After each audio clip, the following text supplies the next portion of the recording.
لحاظ تک اللہ کے احکام سے اپنے آپ کو بندھا ہوا پاتا ہے۔ یہ ہو نہیں سکتا ہے کہ ایک انسان نبی کریم کا کلمہ پڑھے اور وہ اللہ کے احکام سے ہٹ کر زندگی گزارے۔ ہمیں اللہ تعالیٰ نے انسان پیدا کیا اور پھر اس انسان کو اللہ نے جلد باز بنایا۔ انسانی فطرت میں اللہ تعالیٰ نے جدل و جدال رکھا ہے۔ انسان ایک ساتھ رہتا ہے اور بسا اوقات آپس میں جھگڑ پڑتا ہے۔ انسان کے اندر جھگڑے کا ہونا یہ کوئی بری چیز نہیں ہے۔ جھگڑے کو باقی رکھنا، جھگڑے کو اللہ اور اللہ کے رسول صلی اللہ علیہ وسلم کے طریقے کے مطابق ختم نہ کرانا، یہ دراصل بری چیز ہے۔ اگر انسان کے اندر جھگڑا ہو اور اس جھگڑا کو انسان اپنے نبی صلی اللہ علیہ وسلم کے طریقے کے مطابق حل کرائے تو یہ بہت ہی اچھی چیز ہے اور یہ کامیابی والی چیز ہے۔ اگر کوئی انسان اپنا معاملہ اللہ اور اللہ کے رسول صلی اللہ علیہ وسلم کی عدالت میں لاتا ہے اور وہاں جو فیصلہ ہوتا ہے اس فیصلے پہ وہ سر جھکا دیتا ہے تو جیتنے والوں کی بھی جیت ہوتی ہے اور ہارنے والوں کی بھی جیت ہوتی ہے۔ ہارنے والے کی جیت بہی معنی ہے کہ اس نے اللہ کے احکام کے مطابق کیے ہوئے فیصلے کے سامنے اپنا سر جھکایا ہے۔ اللہ تعالیٰ فرماتا ہے مَن یُطِعِ اللَّهَ وَرَسُولَهُ فَقَدْ فَازَ فَوْزًا عَظِیمًا، جو اللہ اور اللہ کے رسول کی باتوں کو مان کر زندگی گزارے گا اس کے لیے بڑی کامیابی ہے۔ بس ایمان والو، جب ہم اور آپ کو اللہ نے امت دعوت بنا کر کے اس ملک میں بھیجا ہے اور ہم سب یہاں دعوت کے کام کرنے والے ہیں، اپنے آپ کو دائی کہلاتے ہیں، تو ایک سچے دائی کا کام یہ ہے کہ وہ جہاں معروف پر عمل کرے، معروف کا حکم دے، وہی منکرات سے بچے اور منکرات سے لوگوں کو بچائے۔ اگر ہمارے درمیان اختلاف ہو تو ہماری یہ کوشش ہونی چاہیے کہ ہم اپنے اختلاف کو اسلامی طریقے پر حل کرائیں، اور اگر اپنے محلہ میں، اپنے سماج میں کوئی اختلاف ہو تو ہماری یہ پوری کوشش ہونی چاہیے کہ اس اختلاف کو ہم اسلامی طریقے پر حل کرانے کی کوشش کریں۔ نبی کریم صلی اللہ علیہ وسلم کی ایک روایت حضرت عبداللہ بن مسعود رضی اللہ تعالیٰ عنہ سے ہے۔ حضرت عبداللہ بن مسعود رضی اللہ تعالیٰ عنہ فرماتے ہیں کہ اگر کوئی انسان تھوڑی دیر بیٹھ کر کے دو بھائی کا معاملہ حل کر دے تو اللہ رب العالمین اسے 60 اور 70 سال کی نفلی عبادت سے بڑھ کر کے ثواب دے گا۔ میرے محترم بھائیوں، اگر ہم کسی بھائی کا معاملہ اللہ کی رضا کے لیے، اللہ کے احکام کے مطابق حل کرانے کی کوشش کریں گے اور حل کرا دیں گے تو ہمیں 60 اور 70 سال کی نفلی عبادت کا ثواب ملے گا۔ یاد رکھیے، ہم تمام ایمان والوں کی یہ ذمہ داری ہے کہ ہم اپنے معاشرے کو بہتر بنانے کے لیے اللہ کے احکام کے مطابق لوگوں کے معاملات کو حل کرانے والے بنے۔ اگر ہم نے اللہ کے احکام کو چھوڑ کر کے کسی اور کے طریقے کو اختیار کیا اور دوسروں کے طریقے کے مطابق اپنے اختلافات کو حل کرانا شروع کیا، اپنے بھائیوں کے اختلافات کو حل کرنا شروع کیا، تو اللہ کی وعید سے ہم سب کو بچنا چاہیے۔ اللہ تعالیٰ نے قرآن مجید میں فرمایا ہے وَمَن لَّمْ يَحْكُم بِمَا أَنزَلَ اللَّهُ فَأُولَٰئِكَ هُمُ الْفَاسِقُونَ وَمَن لَّمْ يَحْكُم بِمَا أَنزَلَ اللَّهُ فَأُولَٰئِكَ هُمُ الظَّالِمُونَ وَمَن لَّمْ يَحْكُم بِمَا أَنزَلَ اللَّهُ فَأُولَٰئِكَ هُمُ الْكَافِرُونَ، کہ جو انسان اللہ کے احکام کے مطابق معاملات کو حل نہیں کرتا یا کراتا تو وہ ظالم ہے، وہ فاسق ہے، اور ایک جگہ اللہ نے اسے کافر کہا ہے۔ اے ایمان والو بھائی، پوری دنیا کے مفتیان کرام اگر کسی انسان کو مومن کہے اور اللہ اسے کافر کہے، وہ انسان مومن نہیں ہو سکتا ہے، وہ کافر ہی ہوگا۔ اس لیے قرآن کریم کے یہ 3 ٹکڑے جو آپ کے سامنے بیان کیا گیا ہے، اس کی روشنی میں یہ آپ طے کریں کہ ہمارے درمیان اگر کبھی کوئی اختلاف ہو جائے تو ہم ان اختلافات کو، ان جھگڑوں کو، ان برائیوں کو، ان چیزوں کو ہم اللہ کے احکام کے مطابق حل کرا کر کے اس دنیا میں بھی کامیابی کی طرف چلیں گے اور آخرت کے لیے بھی کامیاب زندگی کے امیدوار بنیں گے۔ میرے محترم بزرگوں، آپ ذمہ داران حضرات یہاں موجود ہیں، ہم اور آپ کیا کرتے ہیں، اور خاص طور سے یہ پنچایت الیکشن میں ہم اور آپ کو کہاں سے کہاں پہنچا دیا۔ ہم اور آپ کی یہ کوشش ہونی چاہیے کہ اگر اختلاف کسی بھائی میں ہے تو اس اختلاف کو حل کرا کر کے 60 اور 70 سال کی نفلی عبادت کا اجر حاصل کریں۔ ہم یہ کام نہ کر کے، ہم میں کا اکثر بھائی یہ کرتا ہے کہ وہ صبح میں اس بھائی کو بہکاتا ہے اور شام میں اس بھائی کو بہکاتا ہے اور دونوں کو بہکا کر کے اپنے ووٹ کو مضبوط کرنے کی کوشش کرتا ہے۔ یاد رکھیے، اگر ہم اور آپ نے لوگوں کے دلوں کو توڑنے کا کام کیا تو اللہ کی ذات اس بات پر قدرت رکھتی ہے کہ وہ ہمارے درمیان توڑ پیدا کر دے گی، اور اگر ہم نے جوڑنے کی کوشش کیا، ہم نے دل کو ملانے کا کام کیا تو اللہ کی مدد آئے گی۔ آج امارت شریعہ کا دارالقضا 100 سال سے زائد عرصے سے کام کر رہا ہے، لوگوں کے اختلافات کو حل کر رہا ہے، لوگوں کے معاملات کو قرآن کریم کی روشنی میں حل کر رہا ہے۔ الحمدللہ بڑی کامیابی ہے جب دو فریق اللہ کے خوف سے آتے ہیں اور قاضی بھی اللہ کے خوف سے بیٹھ کر کے ان دونوں کی باتیں سن کر کے قرآن و حدیث کی روشنی میں ان کو سمجھانے کی کوشش کرتے ہیں، تو وہ انسان جو ابھی تھوڑی دیر پہلے بڑا بے ایمان بنا ہوا تھا، جو لاکھوں نہیں کروڑوں کا منکر بنا ہوا تھا، اللہ کا خوف اس کے دل میں اس طرح آتا ہے کہ وہ اپنے ایمان کو واپس سینے میں لاتا ہے، اور جو وہ بے ایمانی اس کے سینے میں آ گئی تھی وہ نکل جاتی ہے، اور وہ اللہ کے خوف سے اپنے بھائی کا حق کا اقرار کرتا ہے اور اس حق کو واپس کرتا ہے۔ اے ایمان والو، ہم اور آپ کا یہ کہنا کہ یہاں کوئی طاقت نہیں ہے امارت شریعہ کے پاس، کوئی قوت نہیں ہے، یاد رکھیے امارت شریعہ کے پاس اور آپ سب کے پاس اللہ تعالیٰ نے جو قوت دی ہے، جو طاقت دی ہے، وہ قوت ہے کلمہ کی قوت۔ یہ وہ قوت ہے کہ جس قوت کے ساتھ انسان صرف اور صرف اللہ اور اللہ کے احکام کے سامنے جھکنا پسند کرتا ہے۔ اگر یہ طاقت سینے میں مضبوط ہے تو ہم کسی کے سامنے نہیں جھک سکتے ہیں، بس ضرورت ہے کہ ہم کلمہ کی طاقت کو مضبوط کریں۔ جس دن یہ کلمہ کی طاقت مضبوط ہو جائے گی، اس دن ہم پورے طور پر قرآن کریم کی حفاظت کرنے والے بنیں گے، اور قرآن کریم کی حفاظت کرنے والے بن کر کے دراصل اس میں ہماری اور آپ کی حفاظت ہے، ورنہ اللہ رب العالمین نے یہ وعدہ کیا ہے کہ ہم نے قرآن کو نازل کیا ہے اور ہم خود اس کی حفاظت کرنے والے ہیں۔ قرآن کریم نے کہا ہے ادخلوا فی السلم کافہ، اے ایمان والو اسلام میں مکمل طور پر داخل ہو جاؤ۔ اگر ہمارے بعض مسلمانوں نے یہ سوچا ہے کہ صرف نماز پڑھ کے، نماز کی دعوت دے کر، زکوٰۃ کی دعوت دے کر، حج کی دعوت دے کر اور حج ادا کر کے، زکوٰۃ ادا کر کے ہم پورے قرآن کریم پر عمل کرنے والے بن گئے، تو یقیناً وہ غلط فہمی میں ہے۔ یہ نبی کریم صلی اللہ علیہ وسلم کے ماننے والوں کا طریقہ نہیں ہے، یہ تو یہود و نصارہ کا طریقہ ہے کہ وہ بعض کتاب پر عمل کرتے تھے اور بعض کتاب پر عمل نہیں کرتے تھے۔ ہمارے لیے کامیابی اس وقت ملے گی جب ہم سب پورے اللہ کے احکام پر عمل کرنے والے بن جائیں گے۔ اقیم الصلاۃ قرآن کریم کی آیت ہے، ہم نماز ادا کرتے ہیں، اسی طرح ہم سب کی زندگی میں لازمی طور پر فَإِن تَنَازَعْتُمْ فِي شَيْءٍ فَرُدُّوهُ إِلَى اللَّهِ وَالرَّسُولِ کہ اگر آپس میں اختلاف ہو جائے تو اللہ اور اللہ کے رسول کی طرف آؤ، اس پر عمل کرنا ہوگا۔ اور جو مسلمان اس پر عمل کے جذبہ سے آتے ہیں الحمدللہ وہ کامیابی کی طرف رہتے ہیں۔ ابھی پچھلی رات، گزشتہ رات کا واقعہ، مفکر اسلام، مفکر ملت حضرت مولانا احمد ولی فیصل رحمانی صاحب، امیر شریعت بہار اڑیسہ جھارکھنڈ، ابھی صبح میں ذکر فرما رہے تھے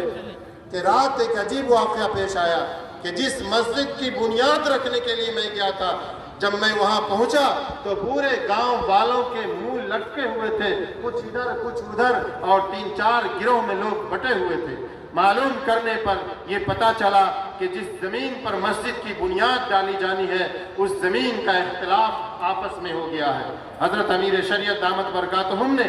لوگوں کو بیٹھایا، سمجھایا، قرآن اور حدیث کی باتیں بتائی، अल्लाह के फजल से वो लोग जिनकी नीयत खराब हो चुकी थी, जो ज़मीन को गज़ब करना चाहते थे, अल्लाह ताला ने हज़रत अमीर शरीयत दामत बरकातुहुम के ज़रिए फ़ौरन उनके दिल में ईमान डाल दिया अल्लाह ताला ने, और वो उस ज़मीन को मस्जिद के लिए वक़्फ़ करने पर और उस पर ये मस्जिद की मिल्कियत है, इसके लिए वो राज़ी हो गए। मेरे मोहतरम भाइयों,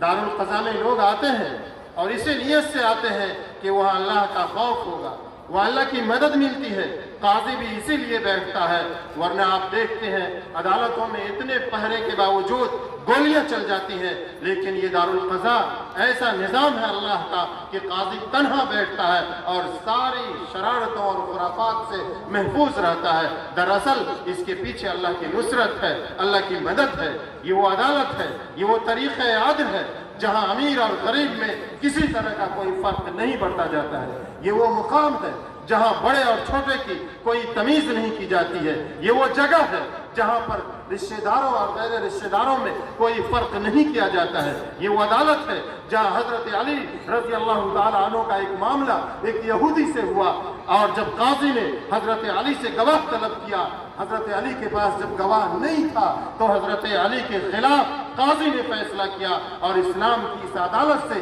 जब इस तरह का फैसला हुआ तो वो यहूदी जो यहूदी था, दूसरे मजहब पर था, अल्लाह ने उसे इस्लाम की तौफीक दी और उसने ये सोचा कि जिस मजहब का काजी अपने अमीर के खिलाफ इस तरह बेबाक फैसला करता हो, यकीनन ये मजहब हक है और सच है। उसने कलमा तय्यबा ला इलाहा इल्लल्लाह मुहम्मदुर रसूलुल्लाह पढ़कर अपने आप को इस्लाम में दाखिल किया। ईमान वालों, अभी एक वकील साहब हज़रत अमीर शरीयत साहब को इस इलाके की रुदात बता रहे थे। उन्होंने ये कहा कि इस इलाके के 50,000 से ज्यादा मामला मुसलमानों के एक दूसरे के कोर्ट और कचहरी में चल रहे हैं। बताइए, आप उम्मत दावत हैं, आपका काम तो ये था कि आप अल्लाह के अहकाम के मुताबिक अपने मामलात को हल कर लेते, घर में हल कर लेते और 60 और 70 साल की नफली इबादत का अज्र हासिल करते। लेकिन आपने ये क्या कि 60 और 70 ये 50,000 से ज्यादा मामलात कोर्ट और कचहरी में चल रहे हैं, जहां आपका ईमान बर्बाद होता है, आप वहां झूठ बोलेंगे। अल्लाह फरमाता है लानतुल्लाहि अलल काज़िबीन, झूठ बोलने वालों पर अल्लाह की लानत है। ईमान और अल्लाह की लानत एक साथ जमा नहीं हो सकती है। आप वहां झूठी गवाही देंगे, कुरान ने कहा वजतनिबू कौल ज़ूर, झूठी गवाही से बचो। आप रिश्वत देंगे, अल्लाह के रसूल ने फरमाया अर्राशी वल मुर्तशी किलाहुमा फिन्नार, कि रिश्वत का लेने वाला और रिश्वत का देने वाला दोनों का ठिकाना जहन्नम है। ऐ लोगों, जब हम उधर जाते हैं तो 3 बड़े गुनाहों का इर्तिकाब करते हैं। अगर आप अल्लाह के इस घर में आते तो आप इन 3 बड़े बड़े गुनाहों से बच जाते और आपकी इज्जत भी बची होती। ईमान वालों, जो भी झगड़ा हो, जो भी इख्तिलाफ हो, आप उलमा के सामने आइए, आप दारुल क़ज़ा में आइए, वहाँ मामला को हल कीजिए और अपनी इज्जत को, अपने माल को बचाइए। ये अल्लाह की अमानत है, ये माल अल्लाह की अमानत है, ये वक्त अल्लाह की अमानत है, ये जान अल्लाह की अमानत है। अगर आपने इसको कोर्ट और कचहरी में बर्बाद किया, अल्लाह ताला एक एक चीज का आपसे हिसाब लेगा। इसलिए वक्त आ गया है कि आप इधर लौट जाइए और अपने दीन की हिफाजत कीजिए, अपनी शरीयत की हिफाजत कीजिए। आप सबने वो रास्ता देखा होगा जिस पर काफी पैसा खर्च करके बनाया गया होगा, लेकिन जब लोगों ने उस रास्ते पर चलना छोड़ दिया होगा तो वो रास्ता खुद ब खुद टूट जाता है, बंद हो जाता है,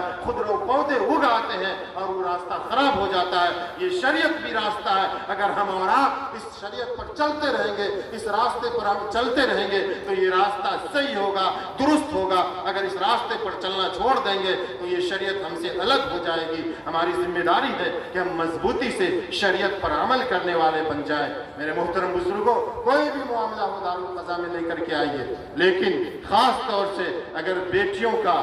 दामाद से हो जाए झगड़ा, बहनों का बहनों ही से झगड़ा हो जाए, तो हम और आपको नबी करीम सल्लल्लाहु अलैहि वसल्लम की सुन्नत पर अमल करना चाहिए। आप सल्लल्लाहु अलैहि वसल्लम की बेटी, सबसे लाडली बेटी हजरत फातिमा का इख्तिलाफ उनके शौहर हजरत अली से हुआ। हजरत अली बहुत ज्यादा नाराज थे बीवी से, गुस्सा में मस्जिद नबवी में जमीन पर जाकर लेट गए थे। आप सल्लल्लाहु अलैहि वसल्लम को किसी ने बताया, हजरत हुजूर अकरम सल्लल्लाहु अलैहि वसल्लम हजरत अली को तलाश किया, मालूम हुआ मस्जिद नबवी में है। आप आए, हजरत अली का हाथ पकड़ा और कहाँ ले गए? क्या कोर्ट कचहरी ले गए? नहीं, हजरत अली रज़ी अल्लाह ताला अन्हु का हाथ पकड़ा और अपनी बेटी हजरत फातिमा के पास गए, हजरत अली के घर गए, हजरत फातिमा को एक तरफ बैठाया, एक तरफ हजरत अली को बैठाया, दोनों की जिम्मेदारियां बताई, दोनों के हुकूक बताए और फिर दोनों के दिलों को जोड़ दिया। दोनों में ये ऐसी मोहब्बत आई कि आज काज़ी निकाह जब दुआ करता है तो ये दुआ करता है कि अल्लाह इन दोनों में हजरत फातिमा और अली जैसी मोहब्बत अता फरमाइए।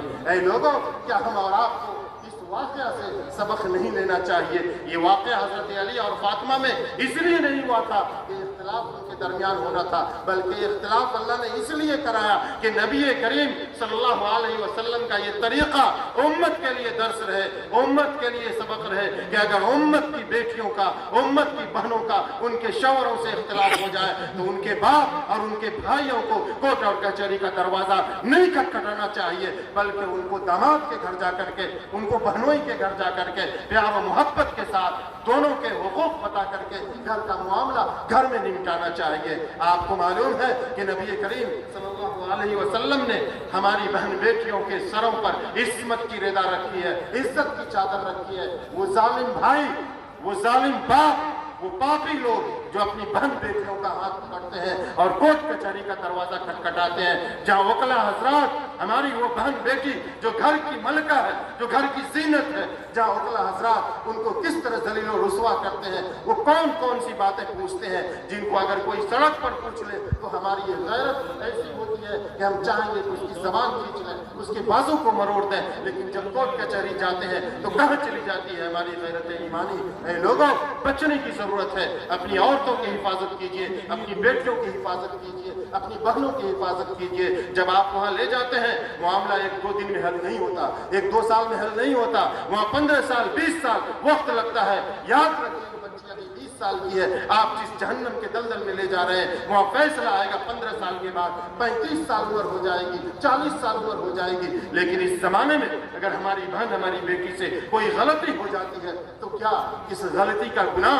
सिर्फ उस बहन को होगा, उस बेटी को होगा, उस जालिम बाप को भी होगा, उस जालिम भाई को भी होगा और उस जालिम मुआशरे को भी होगा। जिस मुआशरे के लोगों ने ऐसा मुआशरा क्यों नहीं बनाया जहाँ इस तरह का वाकया पेश आया तो नबी करीम की सुन्नत पर अमल करते हुए उनके मामला को सुलझाने की कोशिश की जाती। अगर सुन्नत पर अमल न हो सकता तो फिर दारुल क़ज़ा में आकर के इज्जत व आबरू की हिफाजत के साथ, माल और दौलत की हिफाजत के साथ उस मामले को हल किया जाता। इसलिए आज का ये इजलास आप सबको ये पैगाम दे रहा है कि जो भी इख्तिलाफ हो, खुदारा उसे दूसरी जगह न ले जाए, आप दारुल क़ज़ा में आए। आज हर मुसलमान शाकी है कि हुकूमत ने ये कानून बनाया, लेकिन कभी मुसलमान ने इस बात पर गौर किया कि हम अल्लाह और अल्लाह के रसूल के कानून को खुद तोड़ रहे हैं। अगर हम और आप दो फरीक का झगड़ा हुआ, अगर हम ये तय कर लें कि हमारा हकम मुसलमान हो और वो कुरान और हदीस की रोशनी में हल करने वाला हो, दुनिया लाख कानून बना ले, लाख ज़ाब्ते बना ले,